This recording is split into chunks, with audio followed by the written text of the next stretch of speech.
The QAnon shaman got 41 months. Yeah, I saw that. I did see that. Yes, absolutely.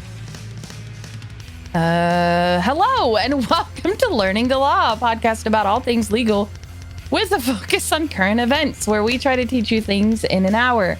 My name is Ashley, aka Phoenix Nymphy, and my co-host, who is the man of the hour, my husband, Ron. This podcast is purely educational and should not be taken as legal advice. This podcast does not create an attorney-client relationship. This podcast is based on his interpretation of relevant law. Any opinions expressed are the opinions of the individuals making them and do not reflect the opinions of any firm, company, or other individuals. Ron is a licensed practicing attorney in the state of California. Yes, I am. And have been since September of 99. This week, the podcast is sponsored by Lawyer.com with 10 plus years of matching experience and technology development. Lawyer.com is proud to make thousands of lawyer connections each week. Lawyer.com connects users nationwide with lawyers in all areas of law. Please use our referral link to help you out and it helps out the podcast to find yourself. Okay.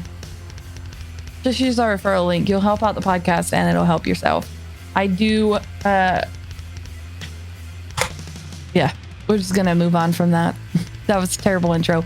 I apologize. So we do have a couple of announcements, and then we're just going to jump right into Roe V Wade.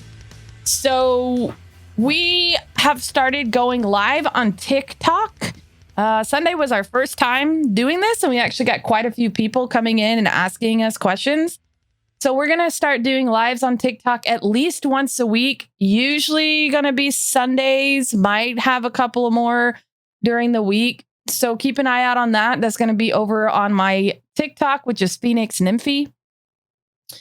And I'm actually in the process of possibly doing a live with another attorney who does really great work on TikTok as far as educating people. And so I'm very, very excited about that. Very, very excited about all of the things coming up. I've been working on new artwork for the podcast this week that I'm going to unveil at the beginning of next year. So very excited about that. And one final note. This is the last podcast for 2 weeks, and then we will come back and have two podcasts in December. Yeah, the 14th. So we're going on vacation. So this will be the final podcast this week before we go on vacation. And then we will be off for 2 weeks to make sure that we have time.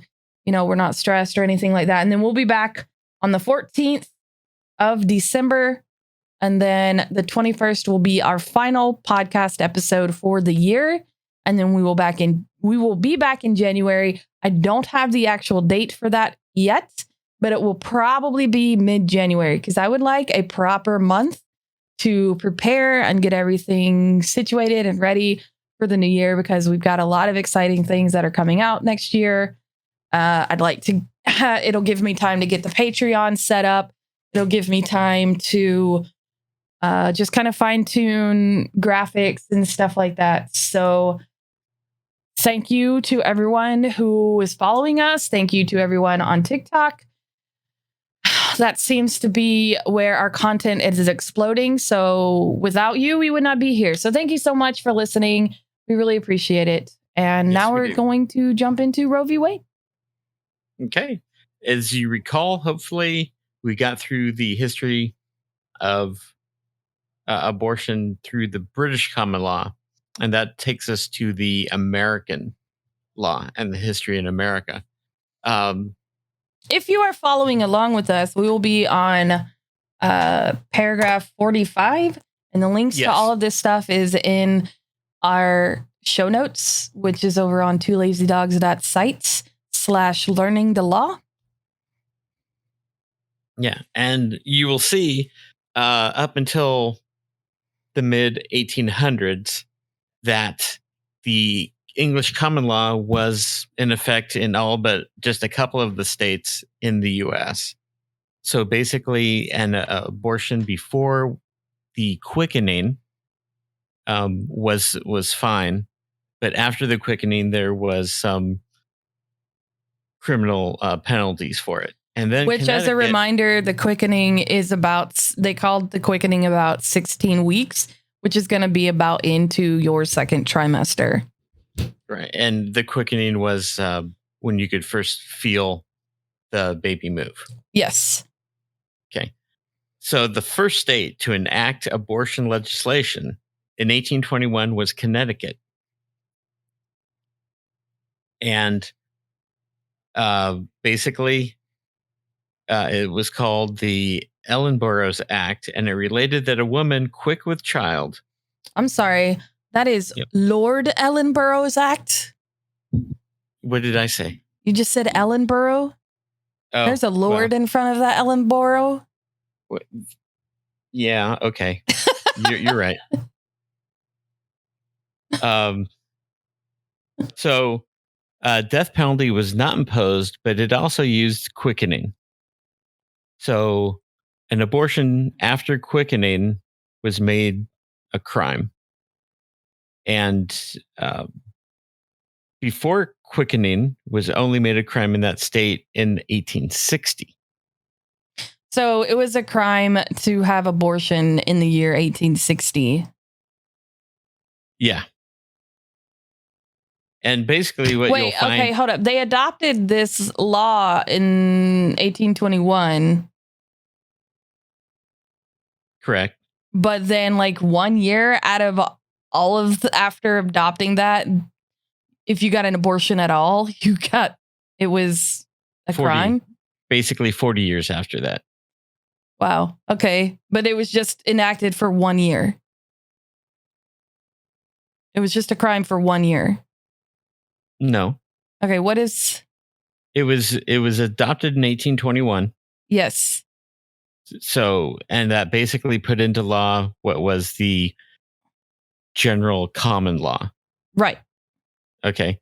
And then 39 years later in 1860, they basically made all abortions illegal. Oh, and then after 1860, so 1860 is when it changed. Yeah. To be banned completely. Correct. Okay. All right. Sorry, I was misunderstanding that. Thank you for clarifying that.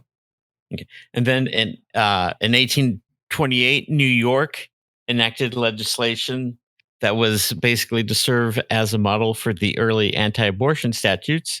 First, it barred destruction of an unquickened fetus as well as a quick fetus. It made the unquickened fetus a misdemeanor, but the quick fetus a second-degree manslaughter. So basically, before 16 weeks, it was a misdemeanor, but after 16 weeks, it was manslaughter. Right.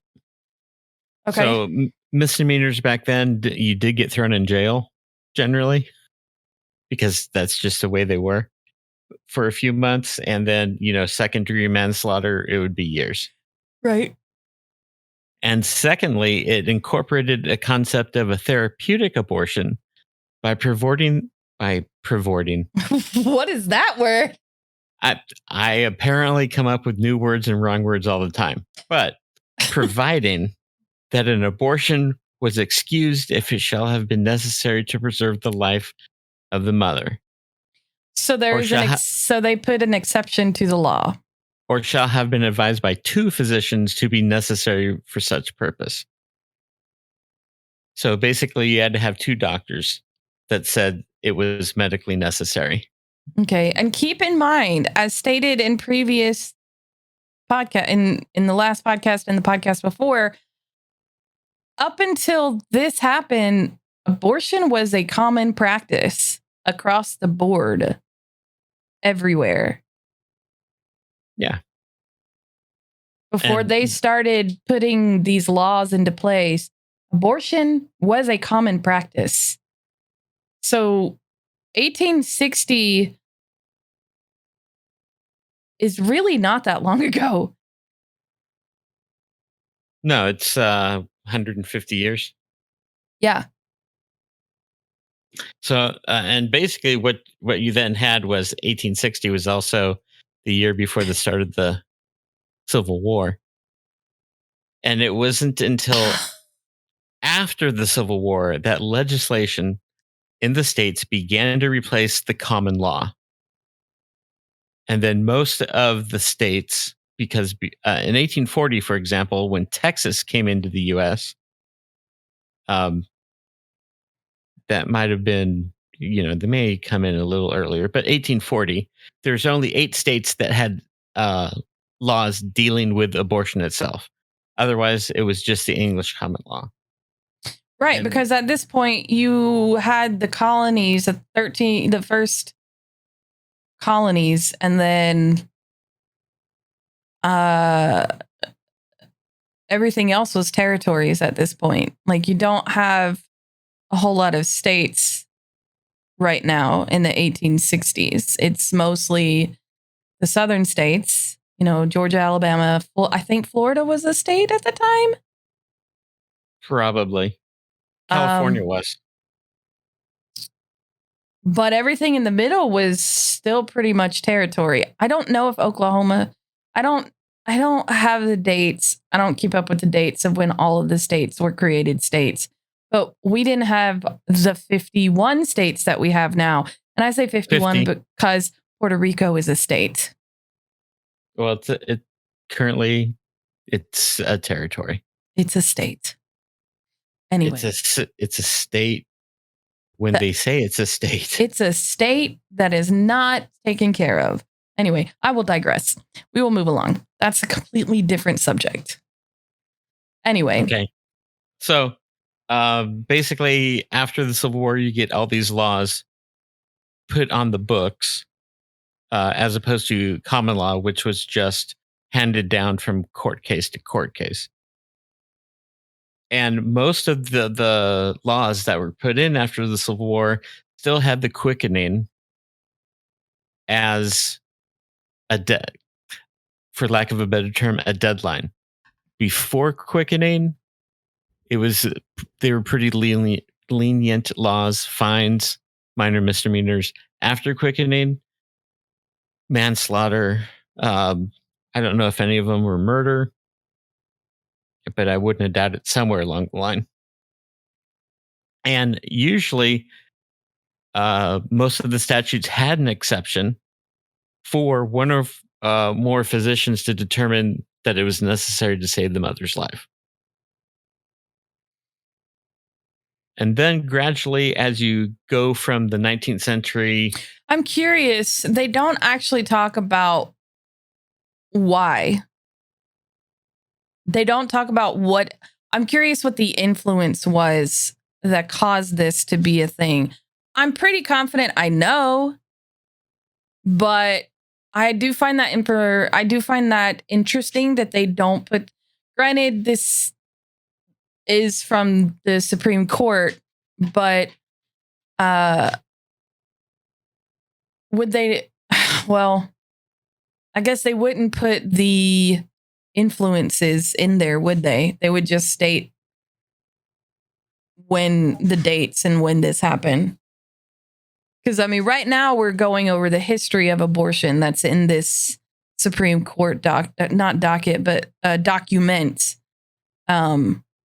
But what is the influence that caused these changes? And that's where we'd have to go to a history book for, I believe. Yes. Although... I'm confident I know what the... Yes. Yeah. You can give your opinion. I mean... My opinion is it was Puritan culture, and it was the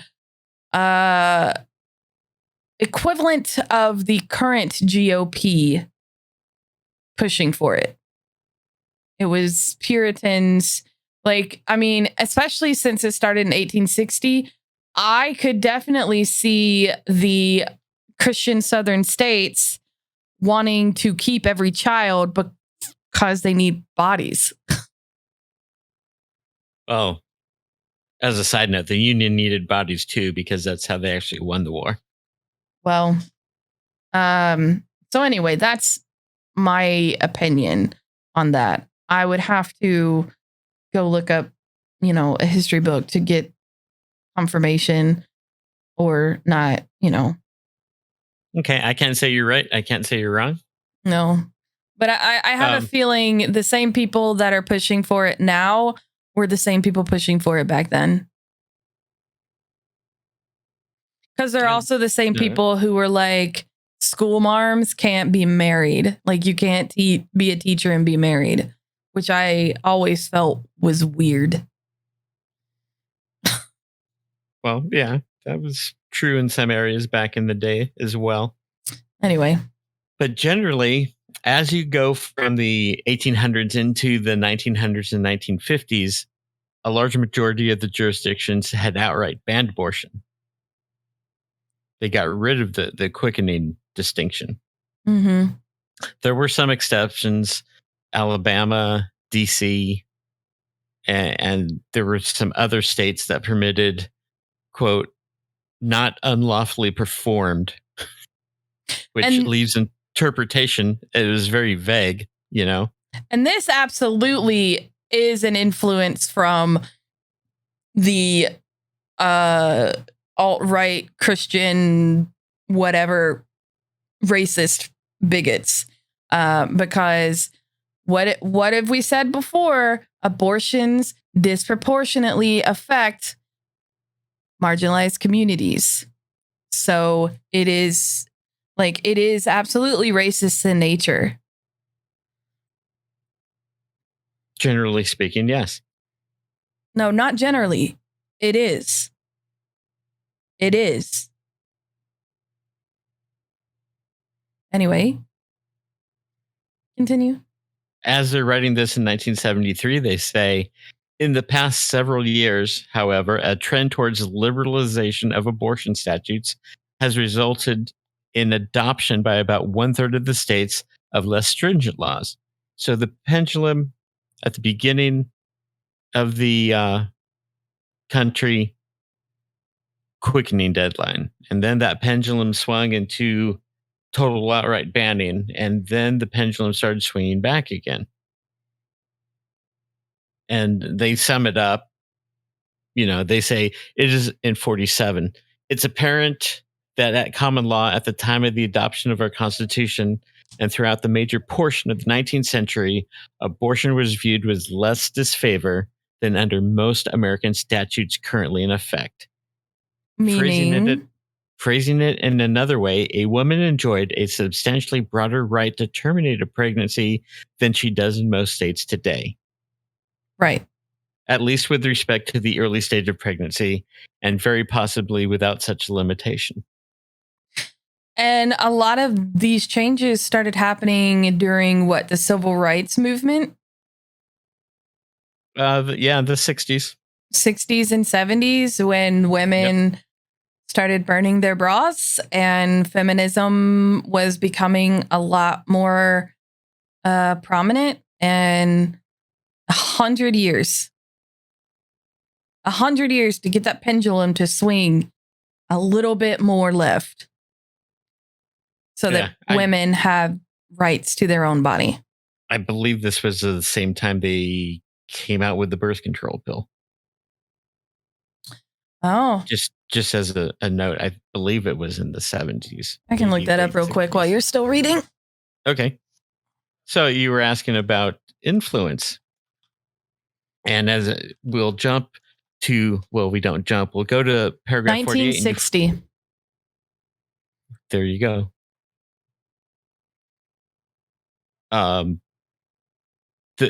The position of the American Medical Association is what brought about a very large part of the anti-abortion mood prevalent.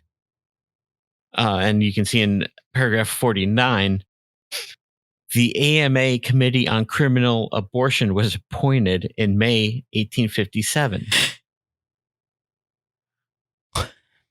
So the AMA came out and said that abortion, with its view to its general suppression, it deplored abortion and its frequency as it listed 3 causes of this general demoralization. And demoralization in this context is basically a degrading of the moral fiber of the country. Okay. But in the 1850s, doctors were only men. Very rare were they women. So of course men would say that. Of course they would. I just find it funny. Find it interesting that men are the ones making these decisions when they don't know anything about our privates. Look, I'm going to be real with y'all right now. I am in the middle of cramping very heavily. I started, and since the surgery, this period is really, really, really bad. Oh, no nuance November. This is why we have abortion bans, because men want to control our baby boxes, and they have no clue what we go through. Okay, I'm done for now. Okay. So getting back to the AMA, the first of their three causes was demoralization, my ass. What they said was a widespread popular ignorance of the true character of the crime, a belief even among mothers themselves, and I'm quoting this out of paragraph 50, that the fetus is not alive till after the period of quickening. So you have the AMA coming out and saying that before quickening, the fetus is alive. Which has been disproven by medical professionals now in science. Like, medical professionals do not agree with this assessment. Just FYI, that is not true. But this shows you exactly how men control women. Specifically, marginalized women of color. Continue. Okay. You have then in paragraph 51, the second of their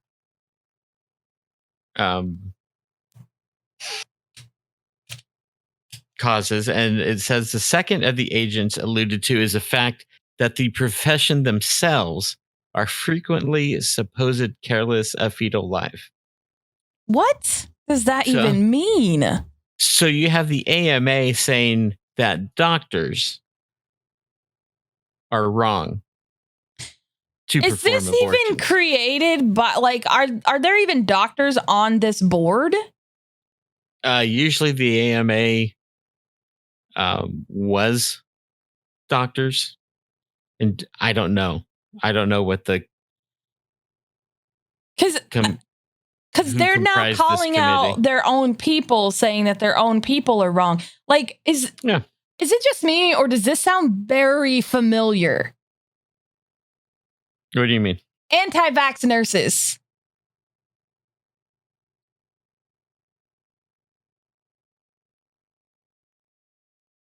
It just sounds very familiar. Like, okay. Except a single anti-vax nurse is not commenting on the profession as a whole. No, and the board is now starting to go after anti-vax nurses. Just FYI, if you are a nurse and you are anti-vax, you might lose your job. So, and honestly, you should. Yeah, if I was in the hospital, I'd want a nurse that actually cared about my health. But yeah, I'd like a nurse who actually believes in science and, And going back, paragraph 52, they have the third reason is the frightful extent of this crime is to be found in the grave defects of our laws, both common and statute, as regards to the independence and actual existence of the child before birth as a living being. That is the same excuse that is used to this day by pro-lifers. Yeah. It is the belief that life begins at conception. But it doesn't. Scientifically, no. Because you have to allow the cells and everything to form. Life begins at first breath. I'm going to continue repeating this because I need people to understand. Even in the Bible, Jesus himself says Life begins at first breath.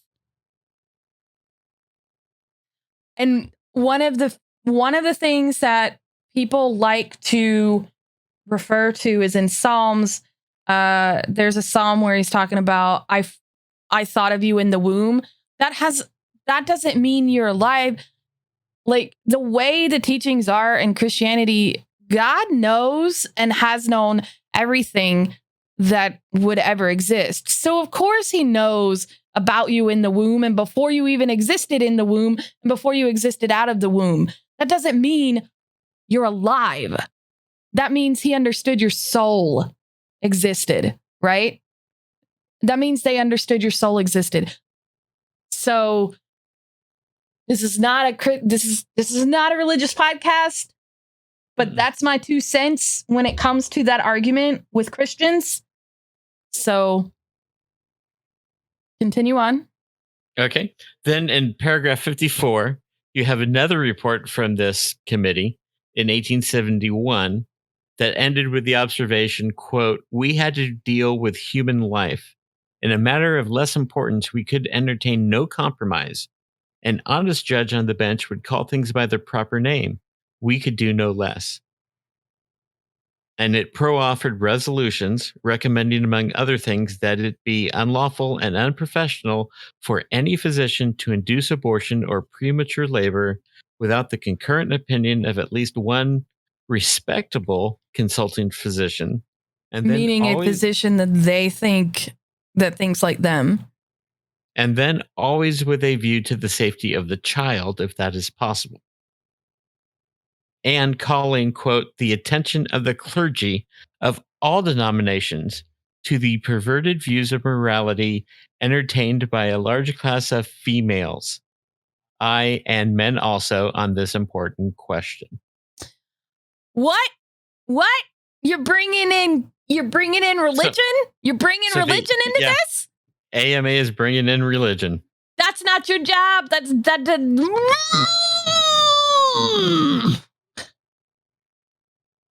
So then you had no further formal AMA action until 1967, when the Committee on Human Reproduction urged the adoption of a stated policy of opposition to induced abortion, except when there is, quote, "documented medical evidence of a threat to the health or life of the mother, or that the child may be born with incapacitating physical deformity or mental deficiency, or that a pregnancy resulting from legally established statutory or forcible rape or incest may constitute a threat to the mental or physical health of the patient." I have a problem with that. Legally established means that they have proven that they were raped. I'm sorry, but as a sexual assault survivor and a rape survivor, none of my abusers were ever legally charged because nobody cares. They don't care. The government doesn't care. When I came out and told people, I was shunned and I was told that I was a drama queen. So that is nearly impossible to prove that you were raped or assaulted. So that right there is messed up. Because you can't always prove that you were raped legally, even though you were. So unless, I guess the Texas state pulled that out, had to pull that from this because their law, their heartbeat law thing, heartbeat act, whatever they call it, says that exact same thing. You have to establish that you were raped. And it's like, you don't understand how that works. You don't believe us when we tell you. So how can we get it legally established? Right. And it was even reported less frequently back then than it is now. Yes. Because back then, it wasn't illegal to rape your wife.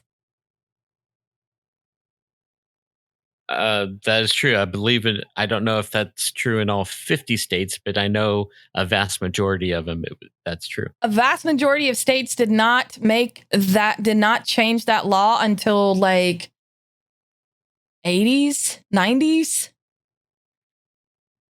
Yeah. That's a law that just recently changed in a lot of states. And then, starting paragraph 57, you had another association, the American Public Health Association, come out with its executive board and its standards for abortion services, and they had 5 in number. 1, rapid and simple abortion referral must be readily available through state and local public health departments, medical societies, or other nonprofit organizations. i.e. Planned Parenthood. Correct. 2, an important function of counseling should be to simplify and expedite the provision of abortion services. It should not delay the obtaining of these services. Oh, man, that is so important. Because a lot of people, when they do get counseling, and I do think that that is something you should get counseling for, but I agree, it should not be a delay. Like if you really feel strongly about it. Yeah. 3, psychiatric consultation should not be mandatory. As in the case of other specialized medical services, psychiatric consultation should be sought for definite indications and not on a routine basis. Well, they also were just expanding into mental health at that time. I recommend counseling just because you're dealing with a lot mentally, period. Yeah. Whether or not you go through with it, you still should seek counseling going through something like that. Number 4, a wide range of individuals from appropriately trained sympathetic volunteers to highly skilled physicians may qualify as abortion counselors. And then lastly, Hush. contraception and or sterilization should be discussed with each abortion patient. And so that's in direct opposition to the American Medical Association position. Is the American Medical Association still around, or is it now Yeah. Okay. So I don't know that they've said anything since 1967, but we're reading from the opinion from 1973. So something tells me they have. It's been 50 years or so, but I don't know what they have said or what position the AMA takes. The AMA is funded by the drug industry. No doubt. Big Pharma, you could say Big Pharma has a lot of money wrapped up in the day after pill. Yeah. Yeah.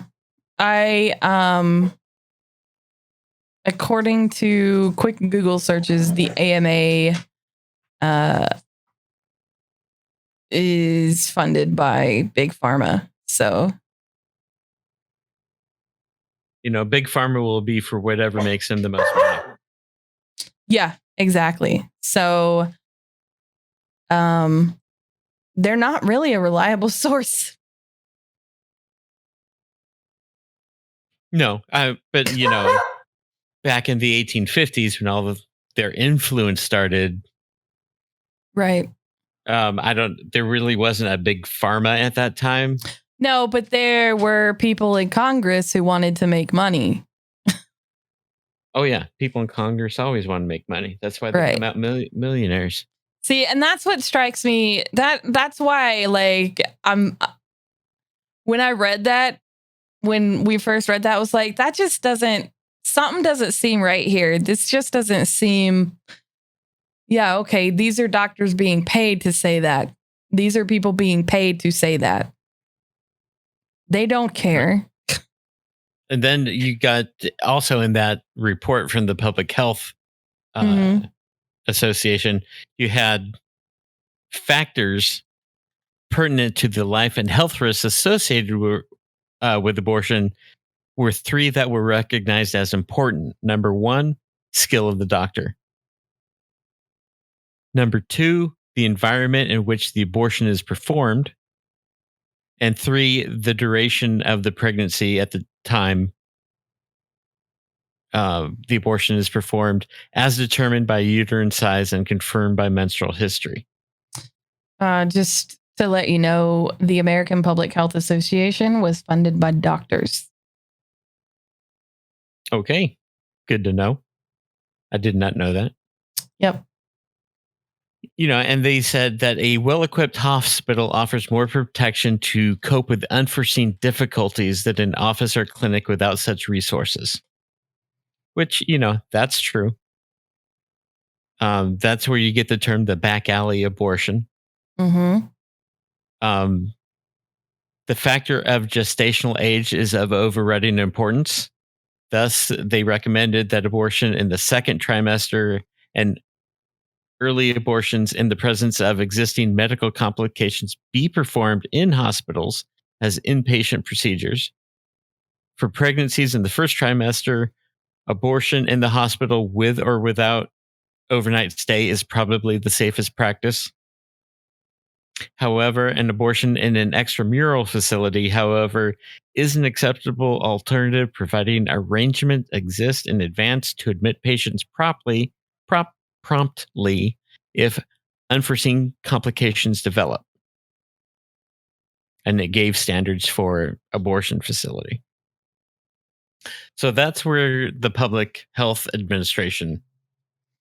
So the Public Health Administration, the difference between the Public Health Administration and the Medical Association is basically right wing versus left wing.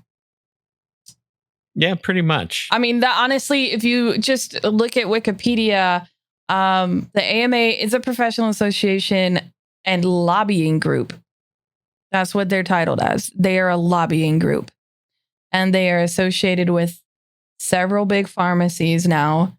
And they have a rather large, they spent $18 million on lobbying. I think it said in 2018 or something like that. And the American Public Health Association is a little bit different. It was founded by a group of physicians, and it's an organization that they describe themselves as an organization that champions the health of all people and all communities. So, yeah, it's leftist versus right. That's basically what it is. So that's the politics that is the politics that are at play in this particular case. And that's knowledge that you need to know. That's what you need to have. You need to know like what the AMA's goals are and what the health association's goals are when making these statements. Right. And then for the last association's position, you have the ABA, the American Bar Association. Why did they bring in the ABA? Because they themselves are, came from being lawyers. And in 1972, the ABA approved the Uniform Abortion Act. And if you go down to footnote 40, it gives what the Uniform Abortion Act is. Okay. What is that? Okay. One, it defines abortion as a termination of a human pregnancy with an intention other than to produce a live birth or remove a dead fetus. Okay. And B, an abortion may be performed in this state And when I have to say this state, because they come out with these uniform acts and then states vote on them from time to time. So so it's like a insert name generic, here. Yeah, generic template. I state your name kind of situation. Exactly. An abortion may be performed in this state only if it is performed, 1, by a physician licensed to practice medicine, or by a physician practicing medicine in the employ of the government of the United States. Okay. Number 2, within 20 weeks after the commencement of the pregnancy, or after 20 weeks only if the physician has reasonable cause to believe there is a substantial risk that continuance of the pregnancy would endanger the life of the mother or would gravely impair the physical or mental health of the mother. All of this, when was this written? In the 60s? 1972. Okay. And when was this? When was Roe v. Wade? 1973. Okay. So this was written the year before this case. Yes. Was it written because of this case or just? It may have been because, this trickles up. Right. So it took a little bit to get to the Supreme Court in 73. Okay. Yeah. I don't know that it was a direct result of this case coming through the courts. Right. But, the pendulum was swinging back. So maybe the ABA thought that, they need to come up with a template for states to follow. Gotcha. Okay. It also provided that the child, one for the child be born with a graver physical mental defect.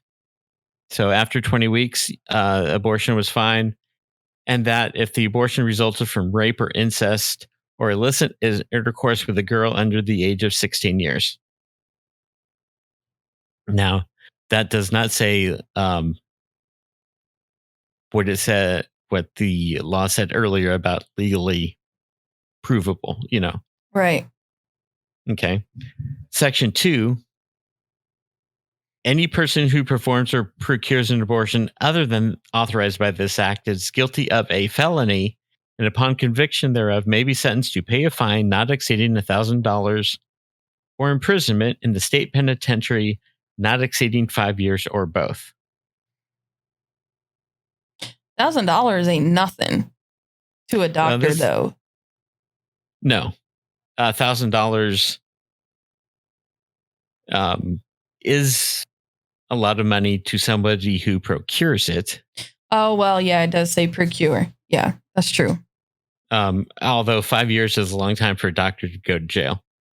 Yeah.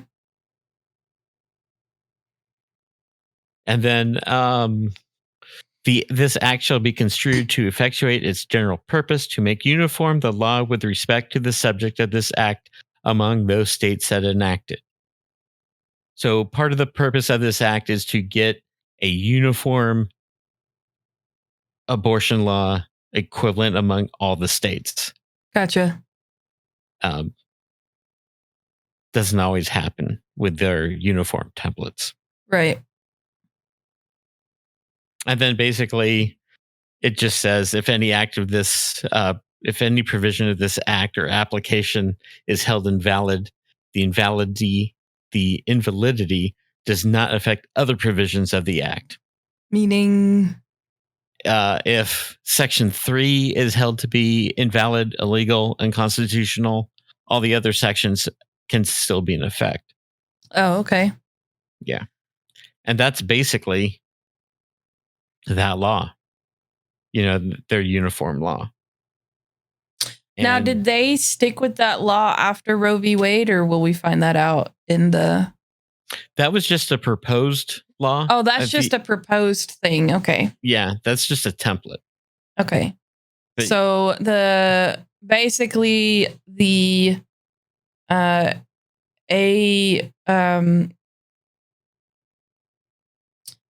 American Medical... Yeah, you have... Not the AMA, but the other one.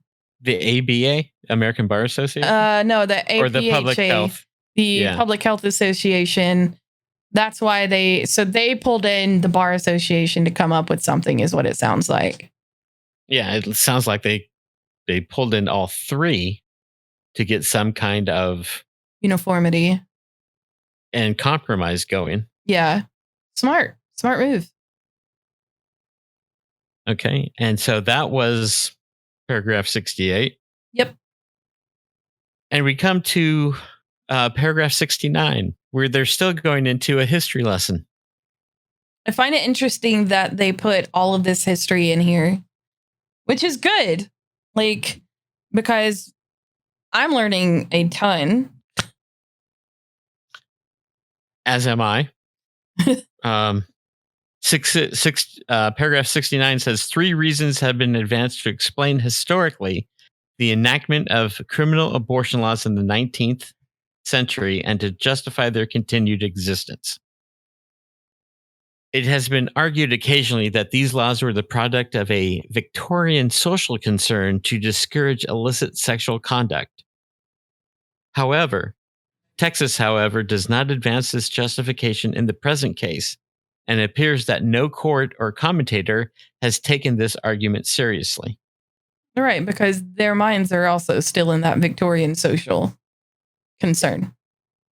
The appellants and Amici contend, moreover, that this is not a proper state purpose at all, and suggest that, if it were, the Texas statutes are overbroad in protecting it since the law fails to distinguish between married and unmarried mothers.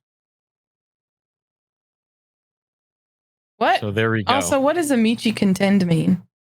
Amici is observers and people that file amicus briefs. Okay, what's an amicus brief? That's a friend of the court brief that some organizations or lobbyists will file on a Supreme Court case to give the Supreme Court more information that they think they would need. Gotcha. So what does this basically say? That Texas is stuck in the Victorian society and that they are overbroad? No. What it's saying is that the argument that there's such laws to stop illicit sexual conduct is BS, and Texas does not even make that argument. Oh, you mean like the argument? Okay. But if Texas did, such an argument is overbroad because it fails to distinguish between married and unmarried mothers. I'm still confused. Illicit sexual conduct. Married is good sex, unwed is bad sex. Oh, okay. So this paragraph kind of makes me think of what Abbott said when he wrote the act into place, and he's like, well, we're just going to stop all rapes. How are you going to do that? Like, this is what that sounds like to me. As a side note, the way Texas is going to do that is not process any of their rape kits, and therefore they can't prosecute rapists. If you don't find someone guilty of rape, then there is no rapist. That's your opinion. Well, I mean, that's just the way Texas seems to be. Interesting. No one's going to get rid of rapists. No, you know. No. Even if it was a capital crime, you wouldn't get rid of them. Not until we have a society that understands that misogyny is bad. And then you'd still have rapists. Yeah. It's a power dynamic. It has nothing to do with... Anyway, we're getting off topic. The second reason that these criminal abortion laws have been around is the concern with abortion as a medical procedure. When most of the first criminal abortion laws were passed, the procedure was a hazardous one. And this is particularly true to the development of antisepsis. Antisepsis techniques, of course, were based on discoveries by Lister, Pasteur, and others first announced in 1867, but not generally accepted and employed until about turn of the century. So abortion mortality was high. And what that means is deadly infections were were very common Yeah. in 18th century abortions. Because they didn't. And even though in 1867 you had a way to fight infections, most people didn't believe or follow it. Yeah. You want to know? Fun fact. One of the reasons why so many mothers died back in the day is because they didn't believe in washing their hands. And doctors who used to deliver babies also cut up dead bodies. And so they would cut up the dead bodies and then not wash their hands and go deliver a baby. And that mom would die because they didn't believe in washing their hands. You could call them the anti-vaxxers of their day. Yeah. So that's why a lot of the mortality rate for mothers is exceptionally high back then because of that. Because they'd get infected and die. Yeah. So, but modern techniques, such as dilation and curettage, were not nearly so safe as they are today. Right. And thus, it has been argued that a state's real concern in enacting criminal abortion law was to protect the pregnant woman. That is, to restrain her from submitting to a procedure that placed her life in serious jeopardy. Back in the day, but not back in the day, in but the not 70s. Now. Like we were, I mean, yeah. Like that's not a valid excuse anymore. Back in the 60s and 70s, you still had back alley abortions where women right, were dying. Because it was illegal to have an abortion and people didn't want to be pregnant. So they were forced. Yeah, that was the major conflict, you could say, in Dirty Dancing. Yeah. They were forced to go to back alley abortionist because of the fact that abortion was illegal. Yeah. And that's, the Supreme Court says, modern medical techniques have altered the situation. Right. So there's no excuse why we can't. Yeah. Appellants and various amicus briefs refer to medical data indication that abortion in early pregnancy, that is prior to the end of the first trimester, although not without its risk, is now relatively safe. And it's even safer now than it was in the 60s and 70s. Yeah. Mortality rates for women undergoing early abortions where the procedure is legal appear to be as low or lower than rates for normal childbirth. What? Consequently, any interest of the state in protecting the woman from an inherently hazardous procedure, except when it would be equally dangerous for her to forego it, has largely disappeared. Go figure. The state has no longer an interest in protecting a woman from deadly infections, basically. Of course, important state interests in the areas of health and medical standards do remain. The state has a legitimate interest in seeing to it that abortion, like any other medical procedure, is performed under circumstances that ensure maximum safety for the patient. That's all anybody wants. This interest obviously extends at least to the performing physician and his staff, to the facilities involved, to the availability of aftercare, and to adequate provision for any complication or emergency that might arise. The prevalence of high mortality rates at illegal abortion mills strengthens rather than weakens the state's interest in regulating the conditions under which abortions are performed. What? You don't say. Moreover, the risk to the woman increases as her pregnancy continues. Thus, the state retains a definite interest in protecting the woman's own health and safety when an abortion is performed at a late stage of pregnancy. Which, again, I reiterate, very rarely do people want to have a late stage abortion. Those are very rare occasions. Now, in hindsight, you can see how the court is starting to develop this 3-trimester guideline. Yes. Yeah. Yeah. We're actually coming up on an hour. Okay, This hour went by so fast. Let me go through paragraph 73, because I want to give the third reason. That'll be the third reason. Then we'll, right. The third reason is the state's interest. Some phrase it in terms of duty in protecting prenatal life. Some of the argument for this justification rests on the theory that a new human life is present from the moment of conception. The state's interest and general obligation to protect life then extends, it is argued, to prenatal life. Only when the life of the pregnant mother herself is at stake, balanced against the life she carries within her, should the interest of the embryo or fetus not prevail. Logically, of course, a legitimate state interest in this area need not stand or fall on acceptance of the belief that life begins at conception or some other point prior to live birth. In assessing the state's interest, recognition may be given to the less rigid claim that as long as at least potential life is involved, the state may assert interest beyond the protection of the pregnant woman alone. Dang.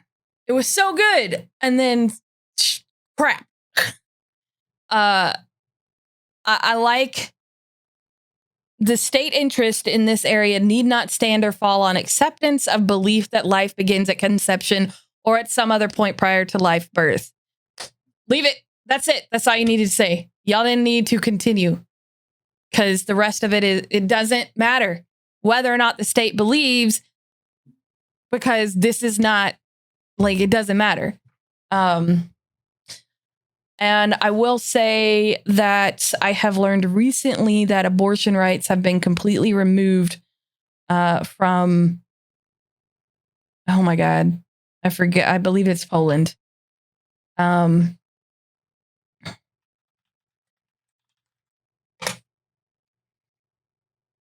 Yes. So a woman in Poland just died. She was 30 years old. She died of septic shock in her 22nd week of pregnancy because the baby died. But the doctors would not perform an abortion and they forced her to carry it and she died. A woman in Ireland also died. I remember this story years ago. Yeah. For the same reason, because she was in a very Catholic area of Ireland. And so nobody would perform the abortion. And I would like to note that having a child, the argument of having an abortion is very selfish. Well, guess what? Having a child is also very selfish. Bringing a person into the world who didn't choose to be brought into this world is an extremely selfish act, especially with the fact that they can't do anything in the beginning of their life. So you can't use that excuse of having an abortion is a selfish thing, because having a child is too. And I will say that the uniform law that the ABA proposed, removing a dead fetus, is not considered an abortion. I would not think it is. I wouldn't think it is either. I would think it would be medically necessary. Yeah. Yeah. Women are literally dying because of the fact that they don't get to choose for themselves. Literally dying. And again, we're just in the history of this. It's not just all about abortion. That's the reminder. It's not all about abortion. And we will get to that. But this is a very large document. And I think it's very important. We think it's very important to go through the whole document and explain. And I think this history is very, very crucial. Just based off of what our history is for abortion and what the world's history is for abortion. So we will be back on December 7th. Right here, same time. And this should December 7th should wrap up. Yeah, we are getting close to the end. So that should wrap up Roe v. Wade, which if we do wrap up Roe v. Wade, we might just make that our final episode of the year instead of trying to start something. Well, I would, if we do wrap it up next time, we can do that second podcast on KCV Planned Parenthood, which is the 92 support of Roe v. Wade. So I think it's important to know that too. So that's our plans. Thank you so much, everyone, for hanging out. This hour went by so fast. Like, I had no idea. I just happened to look down. I was like, wait, what time is it? It's an hour. But seriously, thank you so much for listening to the podcast. If you like this podcast, please make sure to like, subscribe, follow, and share in all your favorite places. Don't forget to follow us on Twitter at learningthelaw. You can follow Ron at Necrokijo. That's NECROKIJO. And you can follow me at Phoenix Nymphy. You can also find us now streaming on TikTok at Phoenix Nymphy. All of my social medias and all of the content that I create will be under the Phoenix Nymphy name. So if you would like to find our lives and stuff on TikTok, please go follow there. If you have any questions, please tweet, comment, or email us at twolazydogsmedia@gmail.com. This has been a Two Lazy Dogs production. Thanks, everyone.